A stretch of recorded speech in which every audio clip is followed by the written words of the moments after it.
အားလုံးပဲမင်္ဂလာပါဒီနေ့မှာတော့ N4 grammar အခန်း34ကိုပြပြပေးသွားမှာပဲဖြစ်ပါတယ်အခန်း34မှာဆိုလို့ရှိရင်တော့ပထမဆုံးတွေ့ရတဲ့ grammar လေးဒီ verb တာဒိုရီနိ noun တော့ဒိုရီနိ noun ဆိုလို့ရှိရင်တော့ not လေးထည့်ပြီးတော့ verb ဆိုလို့ရှိရင်တော့တာဖောင်လေးနဲ့တွဲလေးပေါ့နော်ဒိုရီနိဆိုတာကတဲ့အတိုင်းဆရာမပြောတဲ့အတိုင်းရေးပါစာအုပ်မှာပြထားတဲ့အတိုင်းလိုက်ရေးYouTube မှာပြောထားတဲ့အတိုင်းပဲဟင်းကိုလိုက်ပြောချက်တယ်အဲ့လိုမျိုးရှေ့ကပြောထားတဲ့အတိုင်းနောက်ကလိုက်လုပ်တယ်ဆိုတဲ့ကိစ္စတွေကိုပြောချင်တယ်ဆိုလို့ရှိရင်သုံးတဲ့ grammar လေးပဲဖြစ်တယ်ပေါ့နော်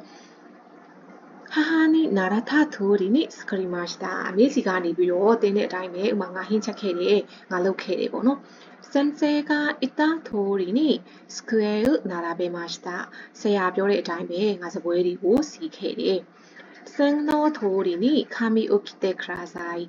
မြင်တာထားတဲ့အတိုင်းပဲစက္ကူကိုညှပ်ပါဥမာစက္ကူလေးမှာသူကညှပ်မဲ့ပုံစံလေးသူမြင်လိုက်လေးတာထားပြီးရပေါ့နော်အဲ့တော့မြင်တာထားတဲ့အတိုင်းပဲစက္ကူကိုညှပ်ပါ verb 9တဲ့ဆိုတာကမလုပ်ဖဲနဲ့ဥမာမနှက်စာမစားဘဲနဲ့အပြင်ကိုသွားလိုက်တယ်ညစာမစားဘဲနဲ့အိတ်ခဲ့တယ်အဲ့လိုတစ်ခုခုကိုမလုပ်ဖဲနဲ့နောက်ကဟာကိုလုပ်တယ်ဆိုတဲ့အခါမျိုးမှာသုံးတဲ့ပုံစံလေးပေါ့နော်昨日は出かけないでうちでゆっくり休みましたမနေ့ကအပြင်မသွားဘဲနဲ့အိမ်မှာပဲအေးစစ်စစ်အနားယူခဲ့တယ်最近はバスに乗らないで駅まで歩いていますအခုတလောတော့ဘတ်စကားမစီးဘဲနဲ့ဘူရာအထီကိုပဲလမ်းလျှောက်သွားတယ်ပေါ့နော်အဲ့တော့9 day ဆိုတဲ့အဓိပ္ပာယ်ကတစ်ခုခုကိုမလုပ်ဖဲနဲ့ဆိုတဲ့အဓိပ္ပာယ်ဖြစ်ပါတယ် verb သားသူအတူတဲ့ noun တော့အတူတဲ့ noun ဆိုလို့ရှိရင်ကျတော့ not လေးထည့်ပြရပါဘောနော်အဲ့တော့ N5 မှာသင်ခဲ့ရတာကျတော့ tick ခါတာပေါ့နော် tick ခါတာကျတော့ပြီးနောက်အဲ့တော့ tick ခါတာဆိုလို့ရှိရင်ကျတော့သူကလေဒီကိစ္စတစ်ခုကိုလုပ်ပြီးတော့သူကနောက်ကကိစ္စကိုချက်ချင်းလုပ်တဲ့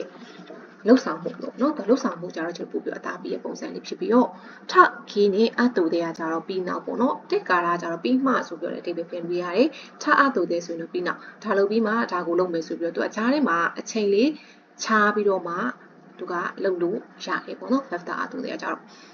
ထိတ်ခါရာကြတော့သူကထအတူတဲ့တော့အချိန်အပိုင်းခြားမရှိဘဲနဲ့ဒါပြီးရနဲ့နောက်ကလှုပ်ဆောင်ချက်ကိုလုပ်တာဒါအတူတွေကကြတော့သူကအချိန်ကာလလေးတစ်ခုခုပဲဒါပြီးတော့ဒါလုပ်မယ်ဆိုတဲ့ဟာကိုသူကပြောချင်တာပေါ့နော်新しいのを買った後でなくした時計が見つかりました